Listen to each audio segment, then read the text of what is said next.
том цаазаас урагшаа орой судалгааны төв байдаг шүү дээ. Тэр орой судалгааны төв явган үний болон ундаг дугуйн замыг автомашины зогсоол болгоод ашиглаж байгаа. Тэгэхээр газар бол нэгдүгээрт явган үний зам байх ёстой. Тэгээ хоёрдугаарт энэ эзэмшлийн газарт хамаарахгүй учраас чөлөөж өгөөч гэсэн асуудлыг баан компанид тавьж байгаа. Нийтийн эзэмшлийн талбайд барилга барихгүй гэж барих юм бол одоо эрүүг хариуцлага үлээлгэнэ гэж ойлгож байгаа.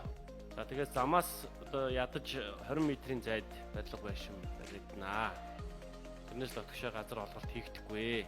За төрийн байгууллагуудын тэр шийдвэр дүгнэлтүүдэд тусгаснаар бол яг тэр зогсоолын хэсгийг бол Camder гэж компани эзэмшдэг юм билээ.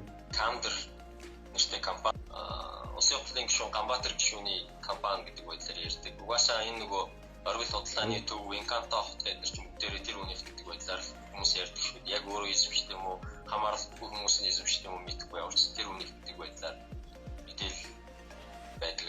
Зам руу одоо 20 м-ээс одоо шахаж одоо барилга барихгүй. Заримдаа бүр хайрын одоо өргөсгөж байгаа зам бараг 20 давхар байшин яг тулгаа барьчихдээ байна.